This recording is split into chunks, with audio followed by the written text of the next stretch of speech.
ஒரு நெடுஞ்சாலையில சுத்தி திரிஞ்ச 7 நாய்கள் கொண்ட கூட்டத்தோட காணொளி சமூக வலைதளங்கள்ல வைரலானதுக்கு அப்புறமா அது உலகத்தோட கவனத்தை ஈர்த்திருக்கு. இப்போ கொஞ்ச நாளைக்கு முன்னாடி வடமேற்கு சீனாவோட ஒரு கிராமத்துல இருந்து 7 நாய்களை ட்ரக்ல கடத்திட்டு போனாங்க. அந்த நாய்களை இறைச்சிக்காக கொண்டு போனதா சொல்லப்படுது. பட் அது நமக்கு இப்போ பிரச்சனை கிடையாது. அதை விட ஒரு இன்ட்ரெஸ்டிங்கான விஷயம் இதுல இருக்கு. அது என்னன்னா, எப்படியோ ஒரு வழியா அந்த 7 நாய்களுமே ட்ரக்ல இருந்து வெளியே தப்பிச்சு குதிச்சு வந்துடுச்சு. இதுக்கப்புறமா அந்த 7 நாய்களும் பயந்து தனித்தனியா பிரிஞ்சு ஓடாம எல்லா நாய்களுமே ஒன்னாதான் இருந்திருக்கு.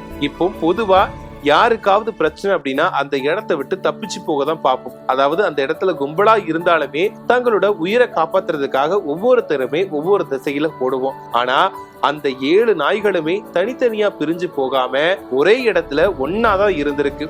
அது மட்டும் இல்லாம அது எல்லாமே ஒரே இனத்தை சேர்ந்த நாயுமே கிடையாது. இதுல முக்கியமா ஜெர்மன் ஷெப்பர்ட் நாய்க்கு அடிபட்டிருக்கு. அந்த நாயை தனியா அங்கேயே விட்டுட்டு போகாம எல்லா நாயுமே ஒன்னா அதுக்கு துணையா இருந்திருக்கு.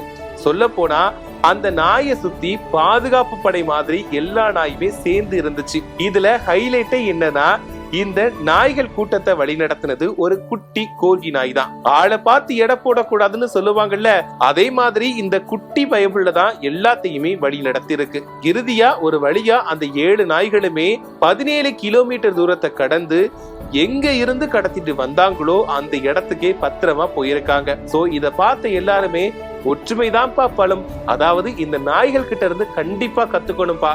எந்த பிரச்சனை வந்தா கூட ஒன்னா இருந்து சமாளிக்கணுமே தவிர பயந்து அந்த இடத்தை விட்டு ஓடக்கூடாது அப்படின்ற முடிவுக்கு எல்லாருமே வந்திருக்காங்க. சோ இந்த நாய்கள் பத்தி என்ன நினைக்கிறீங்க அப்படிங்கிற உங்களோட கருத்துக்களை மறக்காம கமெண்ட்ல சொல்லுங்க.